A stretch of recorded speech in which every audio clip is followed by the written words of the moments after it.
Gloria al Señor. Ruego al Señor que Él me dé la gracia, las palabras y que me use en el día de hoy. La palabra del Señor ya ha sido leída. Primera de Juan, capítulo 1, versículos 5 al 10. Andemos a la luz de Dios. Inicialmente vamos a resumir un poco de algunos puntos que vimos en el sermón pasado acerca de esto. Ya hemos dicho con anterioridad que el apóstol Juan en los primeros versículos estaba lidiando, y a través de toda esta carta, él estaba lidiando con algo que ya era costumbre encontrar en esos tiempos a fines del siglo I, que eran falsos maestros. Había muchos que afirmaban conocer a Cristo e incluso tener un conocimiento elevado acerca de la deidad de Cristo. Había quienes decían conocer su evangelio sin ni siquiera haber sido testigos de su ministerio. Y no es pecado que alguien diga conocer el evangelio. El pecado es mentir diciendo que lo conoce, sin conocerlo realmente. Así de simple. Esto conlleva una implicancia práctica para nosotros, al tiro. Es una razón importante para nosotros, este pasaje, que nosotros mismos conozcamos el evangelio, que conozcamos la palabra del Señor. Si hablamos en nombre del Señor y no decimos lo correcto, lo verdadero, lo real acerca de la palabra del Señor, mentimos, pecamos. Tomamos el nombre del Señor en vano, como lo que decíamos hace un rato en el repaso del estudio. Dice la Escritura que no debemos hacerlo, porque no dará por inocente Jehová al que tomare su nombre en vano. Y eso hacían estos maestros, hablaban en nombre del Señor, tomaban su nombre en vano. Más grave era el caso de ellos, que decían que habían recibido alguna especie de revelación especial. Era como una especie de iniciación en aquella secta. Y ellos tenían unas nuevas revelaciones, nuevas enseñanzas, más elevadas. ¿Les suena familiar? Nuevas revelaciones. El Señor me reveló. Bueno, pasan los siglos, 19 siglos más tarde, la iglesia sigue enfrentando las mismas amenazas que estaba enfrentando la iglesia que había liderado el apóstol Juan y la iglesia cristiana en aquel tiempo. De estas cosas también tenemos que cuidarnos. Algunos decían que su conocimiento de la Escritura y del Evangelio solamente podía ser conocida por la élite. O sea, era algo que no podía acceder cualquiera. Esto también era un pensamiento de la Iglesia Católica en la Edad Media.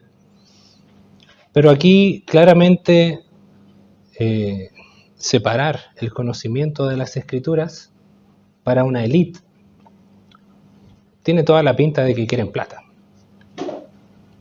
que esto solo pueden recibirlo los que puedan pagar. Esta enseñanza se contradice con las Escrituras, ya que Cristo antes de partir dijo, y está escrito en Marcos 16:15, id por todo el mundo y predicad el evangelio a toda criatura. No hay una élite, no hay una separación. Todos tenemos que conocer el evangelio y todos tienen que oír el evangelio. Bien, entonces ahora vamos a lo que estamos viendo para el día de hoy. Y todo esto tiene relación también con el versículo 5, cuando vemos que dice Dios es luz. ¿Y qué hace la luz con su entorno? Si aquí estuvieran las luces apagadas, estaría oscuro, no veríamos muy bien. La luz ilumina, revela lo que está oculto, permite ver la realidad. La Biblia misma para nosotros es revelación, porque nos muestra lo que Dios quiso dar a conocer de sí mismo para nosotros. De hecho, revelación tiene que ver con luz, con estar velado, estar oculto. Revelado está iluminado. Y Claro, lo de ser luz es una forma metafórica también de decirlo. No vaya a haber un ingeniero que trate de explicar a Dios en términos físicos, ¿cierto? Porque la luz tiene unas propiedades y todo ese tipo de cosas. Eso no es la naturaleza de Dios. Dios es luz porque Él ilumina todo, porque Él alimenta todo, porque Él energiza todo, Él es la fuente de toda la vida. Por eso es que esto es metafórico. Pero también es un aspecto mucho más amplio decir luz por todo lo que luz representa dentro de la Escritura. Una frase que nos confirma esto es lo que dice Juan cuando escribe "y os anunciamos". Vimos también anteriormente que el apóstol hacia allá al final de su vida le estaba escribiendo a una iglesia que él había pastoreado. Y creemos y estamos de acuerdo con muchos comentaristas en que él era el pastor de esta iglesia porque él les llama hijitos, amados, hijitos míos. O sea, se refiere con mucho cariño a sus destinatarios. Y desde el versículo 2 viene diciendo, testificamos y os anunciamos. Y repite en el versículo 3, que ya era parte de lo que venía haciendo en estas cartas. Y es para advertirles, para recordarles lo que le está enseñando, lo cual, ¿qué es lo que le está enseñando Juan? La verdad revelada de Dios. La situación descrita antes de los falsos maestros nos lleva un poco también a ver la ignorancia y la verdadera naturaleza de estos falsos maestros. Es inevitable que aparezca este tipo de personas, la vanidad y el ego del ser humano, acompañado con un deseo de justificar acciones inmorales, codicia, termina haciendo que el hombre tergiverse la palabra del Señor. Pero no solamente el hombre natural. Recordemos que Juan le está escribiendo a su iglesia. Entonces esta advertencia es para creyentes. Por eso nosotros mismos tenemos que cuidarnos de esto. No tergiversar la palabra del Señor, no justificar nuestras acciones, torciendo la palabra, ni ignorando las Escrituras. Aquí también aparece el humanismo, la filosofía que promueve que la naturaleza del ser humano es buena. ¿Usted ha escuchado esa frase? Escucha tu corazón. O haz lo que tu corazón te diga. Y ya hemos visto y hemos escuchado en reiteradas ocasiones lo que es el corazón del ser humano. Engañoso, más que todas las cosas, y perverso. ¿Quién lo conocerá? Dios lo conoce. Esto está en Jeremías 17:9. Entonces, nuestro corazón no es bueno. Nuestra naturaleza no es luz. Esta falsedad lleva a algunos a caer en esos errores. Hay sectas y religiones también dedicadas a declarar la superioridad del ser humano, una especie de deidad terrenal. Y parecen iglesias cristianas. Pero hablan del reino, el reino ahora. Y todos esos que andan arrebatando y profetizando son sectas que promueven la superioridad del ser humano. Y también se olvidan del pecado, hablan de la buena esencia del interior del hombre. Pero nosotros tenemos la Escritura para entender estas cosas. Por ejemplo, si me acompaña a Romanos capítulo 3, cuando escribe Pablo a los romanos, y Pablo está citando las Escrituras. O sea, esto ya era conocido. Romanos capítulo 3, de los versículos 10 al 12, donde dice, como está escrito, no hay justo ni aún uno. No hay quien entienda, no hay quien busque a Dios. Todos se desviaron, a una se hicieron inútiles. No hay quien haga lo bueno. No hay ni siquiera uno. Aquí el apóstol Pablo estaba citando el Salmo 14. Por tanto, esta superioridad humana y esta naturaleza bondadosa no es más que parte de otro grupo de enseñanzas sectarias. Esto se desprende de religiones paganas y de herejías que hasta hoy día se usan con fines lucrativos. A esto las Escrituras los llama lobos rapaces y maestros que se amontonan conforme a sus propias concupiscencias, las concupiscencias del hombre, o sea, a los deseos corruptos. Ahora, si lo vemos de manera intelectual, la luz es verdad y las tinieblas son ignorancia. Moralmente, la luz es bien y pureza, y las tinieblas son maldad. Por otro lado, la Escritura es revelación de Dios y luz. ¿Para qué? Para el hombre. La Escritura es revelación de Dios para nosotros. No es algo que apareció y que fue descubierto. La Escritura fue revelada, fue entregada por Dios para nosotros. Dice el Salmo 119, 105, que la palabra es lámpara y lumbrera a mi camino. O sea que guía nuestros pasos. Si nosotros conocemos la palabra, nos ilumina, no solamente intelectualmente, no solamente moralmente, sino también nuestro camino, nos guía nuestros pasos. Si un día nosotros nos levantamos por la noche, por ejemplo, se corta la energía eléctrica, ¿qué hacemos? Buscamos cómo alumbrar nuestro camino. ¿Por qué? Porque nos podemos caer, nos podemos pegar, nos podemos herir. Dios nos dio esta luz para que no nos pase eso. Dios nos muestra su creación. Dios nos revela su deidad, nos muestra su naturaleza a través de la palabra. Nos ilumina para entender la palabra. Nos da entendimiento de estas cosas, como dice Proverbios 6:23, porque el mandamiento es lámpara y la enseñanza es luz. O sea, que la Biblia confirma que lo que el Señor nos dice, nos habla, nos ordena, es luz para nosotros, es para nuestro bien.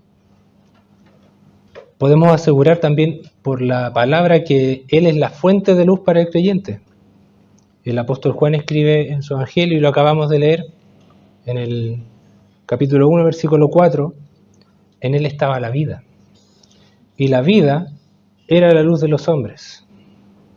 Y la luz en las tinieblas resplandece. Este es Cristo. Cristo vino a nosotros a traernos luz porque Él mismo es luz.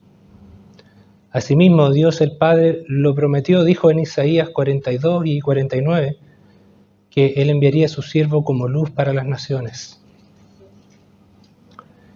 Entonces Dios es nuestra luz, es nuestra fuente de vida.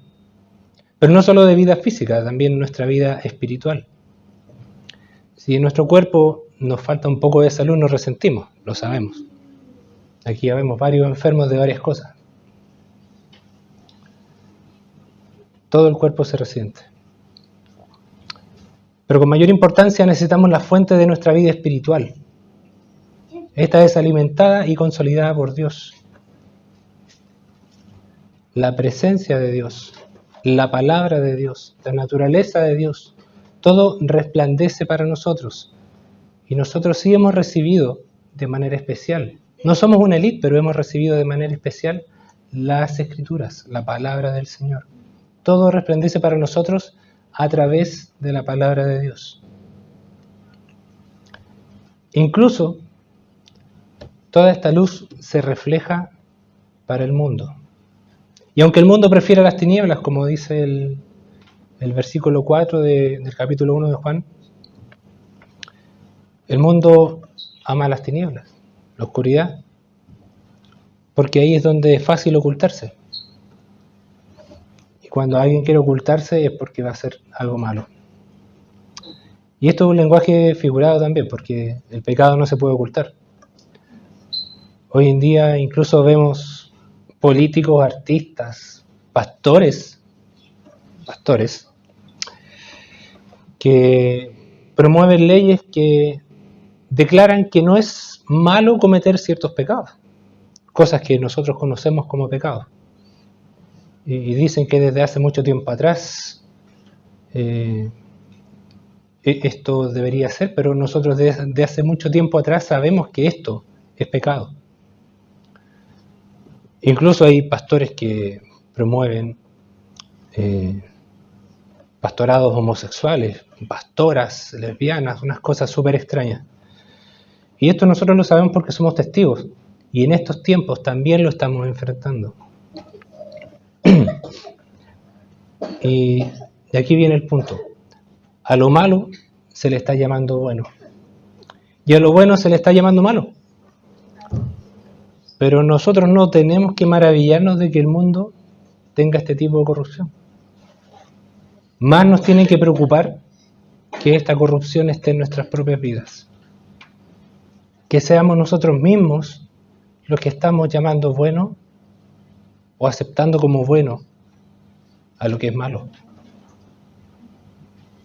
Que normalicemos los pecados hasta el punto en que los consideramos aceptables. En Isaías 5:20 encontramos un ay para aquellos que a la luz llaman tinieblas y a las tinieblas luz, y que llaman bueno a lo malo y a lo malo bueno. Aquí no podemos descartar también la influencia del maligno. Colabora y lleva al hombre a la autodestrucción. Muchas veces a la perdición, a todo tipo de corrupción, a conductas dañinas del hombre contra sí mismo. Y en muchos casos, conductas que son carentes de toda lógica y de principios. Y hay personas quienes hacen todo tipo de comentarios y publicaciones, cosas satánicas, inmorales, delictivas, y las celebran. Cosas que son agresivas contra las comunidades, contra las personas, digamos, de bien. Y no hay ninguna consecuencia. Esto es a donde ha llegado la corrupción hoy en día. Y es como ha aflorado la corrupción, que también parte de ella, gran parte de ella vive en nosotros. Nosotros, aunque hemos sido salvados, perdonados, transformados, nuestra regeneración no es completa hasta el día del Señor. Por eso nosotros tenemos que cuidarnos, por eso tenemos estas advertencias. Por eso Juan le escribe a sus lectores que se cuiden de este tipo de cosas, de falsos maestros, de engañadores, de los que a lo bueno llaman malo y a lo malo llaman bueno.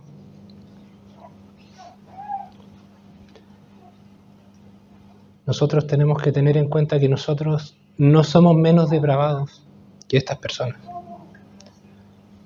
Nuestra propia naturaleza nos condenaría del mismo modo que lo está el resto del mundo. Si es que usted no ha recibido el don de la salvación. Y este proviene de Dios. Si dependiera de nosotros, y hoy día se hace un cierre, y el Señor hace un balance, no hay obras buenas en nosotros. Si nosotros hiciéramos lo bueno, solamente estaríamos haciendo lo que tenemos que hacer. No haríamos nada por encima de lo que tenemos que hacer. No podríamos balancear nuestra carga de pecados. Siempre nuestra carga va hacia abajo. Y aunque nosotros no estemos en tinieblas, nosotros tenemos que tener en consideración que nuestra luz no es nuestra luz, es la luz de Dios. Que si algo somos o algo reflejamos, es lo que Dios hace que refleje en nuestras vidas. Nosotros no somos luz en nosotros mismos, sino que es la luz de Dios la que debe reflejarse de nosotros. Y nosotros también tenemos que demostrar que lo somos. Si esta luz está en nosotros, que no se oculte. Cristo es luz para nosotros y nosotros debemos obedecer y ser luz. Y debemos ser luz para nuestro hogar, para nuestro lugar de trabajo, para nuestro camino en la calle. Y esto es porque Jesús fue quien nos determinó ser luz para el mundo. Él dijo, y si me acompaña nuevamente a la escritura en Mateo 5:14.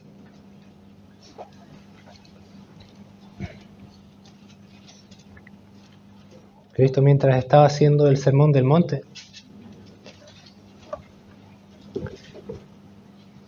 Él dijo, vosotros sois la luz del mundo.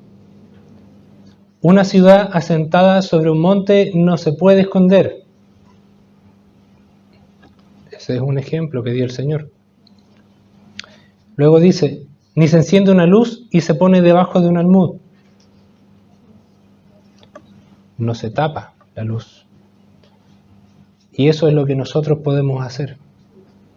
Tenemos una luz encendida y somos capaces de ocultarla. Dice el Señor, sino sobre el candelero y alumbra a todos los que están en casa. Así alumbre vuestra luz delante de los hombres, para que vean vuestras buenas obras y glorifiquen a vuestro Padre que está en los cielos. Así alumbre vuestra luz. O sea, nuestra luz tiene que alumbrar. Es un mandato del Señor. Entonces, bueno, no lo digo yo, lo dijo el Señor en su palabra. Nuestras buenas obras deben glorificar a Dios y deben reflejar su luz para el mundo. Lo contrario a la luz son las tinieblas. Y esto lo encontramos de diversas formas. Errores doctrinales, toda clase de mentiras, sobre todo mentiras acerca de Dios, ocultismo, autoengaño, el pecado mismo que nos caracteriza como seres humanos.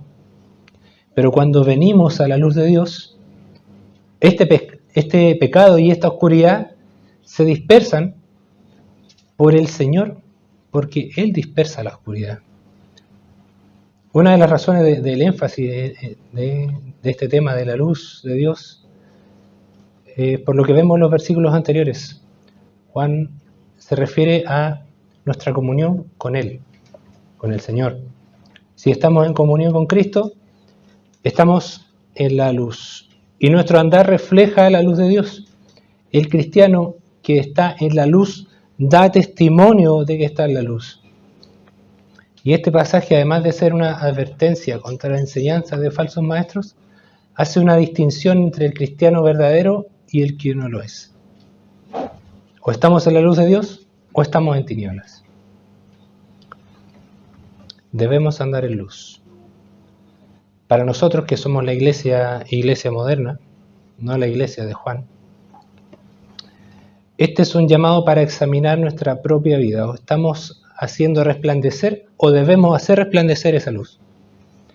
Y por eso, ¿y por qué es nuestro deber hacerla resplandecer? Es un mandato del Señor, lo leímos hace un momento.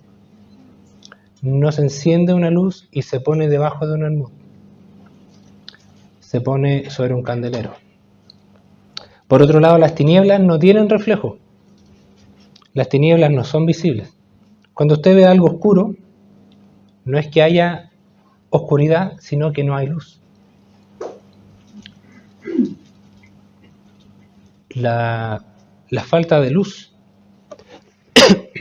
es la que provoca la oscuridad. Pero si ponemos una pequeña velita donde hay oscuridad, la vamos a ver desde muy lejos. Esa velita podríamos ser nosotros.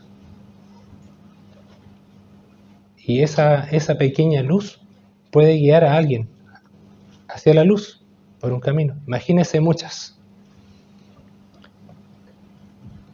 La luz de Cristo reflejada en nuestras vidas debe ser visible desde cualquier parte, desde cualquier ángulo, de cualquier aspecto de nuestras vidas. Entonces, si nosotros examinamos nuestras vidas, ¿podemos decir que somos luz? ¿O que reflejamos la luz de Dios? ¿Es aparentemente visible que estamos en comunión con el Señor?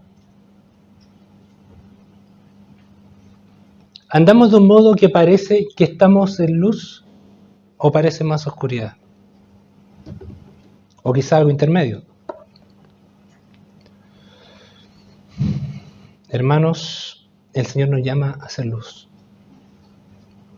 Nos dice que debemos reflejarlo a Él. No importan las circunstancias del mundo o cuánta oscuridad tengamos a nuestro alrededor. Es Él el que nos va a hacer brillar. Es el mensaje de su palabra el que ilumina. No somos nosotros mismos. Cuando nosotros reflejamos la luz de Dios, es nuestra conducta y es la palabra del Señor en nosotros. Nuestra conducta es acorde a los preceptos del Señor. Debería ser acorde con el mensaje del Evangelio. Solo al estar en comunión con Dios se podrá ver la verdadera obra del Espíritu Santo en nuestras vidas. Si tenemos comunión con la iglesia del Señor y llevamos fruto. En el versículo 7 dice: pero si andamos en luz, como Él está en luz, tenemos comunión unos con otros, y la sangre de Jesucristo, su Hijo, nos limpia de todo pecado. Cuando nos apartamos del pecado, lo hacemos porque tenemos verdadera comunión con Dios y porque hemos hecho a Jesucristo nuestro Señor. El mismo apóstol Juan en su Evangelio, capítulo 8, versículo 12, captura las palabras del Señor cuando Él dice: yo soy la luz del mundo. El que me sigue no andará en tinieblas, sino que tendrá la luz de la vida. Está claro. Si usted lo cree, entonces ha visto la luz. Lo que necesitamos es tener la luz en nuestras vidas, como dice el Señor. ¿Y cómo sabemos? Vamos a volver a las preguntas adverbiales. ¿Cómo sabemos que andamos en luz? ¿O cómo hacemos para andar en luz? Primeramente, si usted no ha sido salvado o no ha recibido el regalo de la salvación, no puede estar en luz. Una persona que no es creyente, que no ha recibido la fe y el arrepentimiento, que no ha conocido la gracia, no importan sus buenas intenciones, aún no ha habido una transformación y no ha habido regeneración en su vida. Así lo explica nuestra confesión de fe, capítulo 9, en el artículo 3. Lo puede revisar después. Si usted ha recibido la gracia, la fe, el arrepentimiento, entonces esto será evidente. Como dice también nuestra misma confesión de fe, un artículo más adelante en el 4, Dios nos capacita para querer obrar libremente lo que es espiritualmente bueno. Pero a causa de la corrupción que todavía queda en el ser humano, no deseamos ni perfecta, ni únicamente lo que es bueno, sino también lo que es malo. Por esta razón es que nosotros tenemos responsabilidad. Tenemos la responsabilidad de obrar con obras de luz. Estar en comunión con la iglesia, no con la institución. No decir, sí, a mí me agrada la iglesia y estoy de acuerdo con la iglesia. Comunión con nuestros hermanos. Así lo dice el versículo 7 nuevamente. Si andamos en luz, tenemos comunión unos con otros. Y la sangre de su Hijo nos limpia de todo pecado.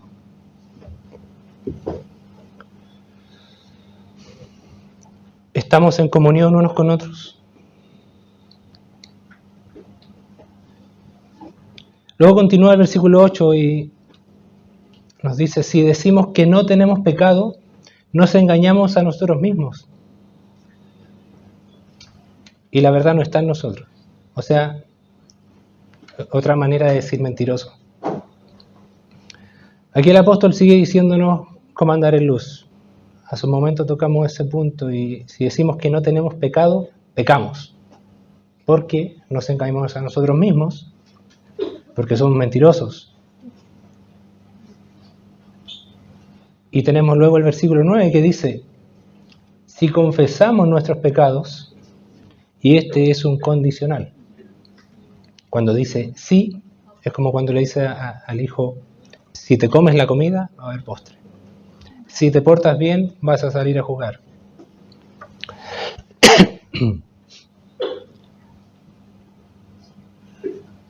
Es un condicional. O sea, tiene una condición. Y aquí viene el consuelo para nosotros. Una vez que reconocemos nuestros pecados, los confesamos al Señor, el Señor los perdonará. Y sigo diciendo, Juan le está hablando a creyentes. Nosotros debemos obedecer. Y aquí para que no vaya a haber una confusión, Juan le está escribiendo a creyentes y esta confesión no es la confesión de fe, es una confesión de nuestros pecados, como cuando estudiábamos en el repaso de la escuela hoy día. Confesamos al Señor nuestros pecados y le pedimos el perdón por ellos.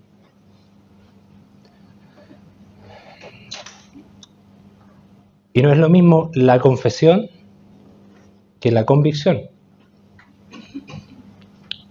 O sea, tenemos convicción de pecados, estoy convencido de que soy pecador, de que he pecado y confieso. Y esto solamente es obra del Espíritu Santo en nuestras vidas. Esto es lo que nos habla Juan. Nosotros como creyentes confesamos. Y lo hacemos siempre en cada reunión. Tenemos el deber de hacerlo. Pero no ha habido una obra de regeneración completa en nosotros. Por tanto, no se entienda que podemos como algo permisivo, sino que es posible que nosotros sigamos pecando, porque nosotros aún no hemos sido completamente regenerados y esta condición corrupta y depravada sigue existiendo en nosotros. Dios lo ha dicho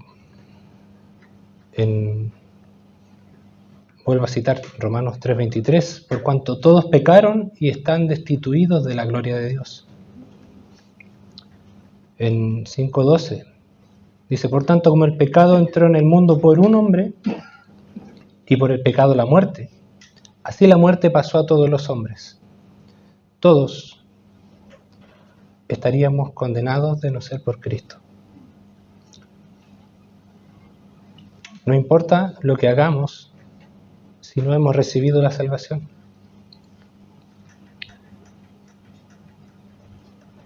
No importa nuestras intenciones. No importa que nosotros queramos hacerlo. Nosotros necesitamos al Señor, necesitamos la luz del Señor en nuestras vidas. Necesitamos la convicción del Espíritu Santo. Y necesitamos la transformación.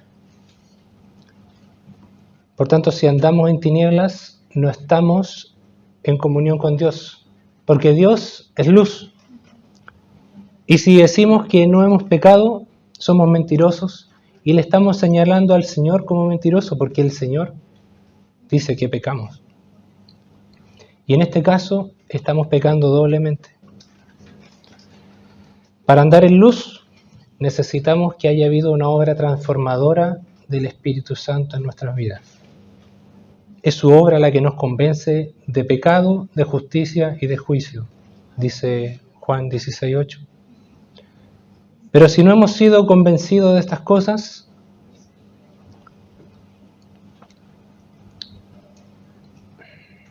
si no hemos recibido la convicción de pecado, necesitamos clamar y buscar al Señor. Amigos, si estás en esa condición, aún no es tarde. Aún hay tiempo. Clama al Señor. Él es Dios de amor, es misericordioso y lleno de gracia.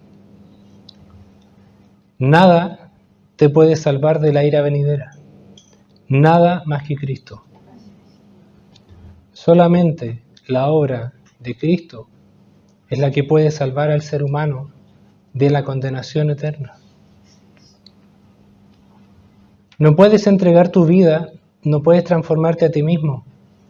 No puedes decir es que soy muy malo para venir al Señor. Por eso mismo es porque tienes que venir al Señor. El Señor es misericordioso y lleno de gracia. Y la salvación es de Él. La salvación es del Señor, dice Salmo 3:8. Nosotros mismos no podemos salvarnos. No hay forma de escapar. No hay forma de saltarse del juicio. Solamente Cristo nos puede salvar. Por eso, hermanos, entreguemos nuestra vida al Señor y andemos en luz. Como Él es luz. Al Señor sea toda honra y gloria por este mensaje. Oremos.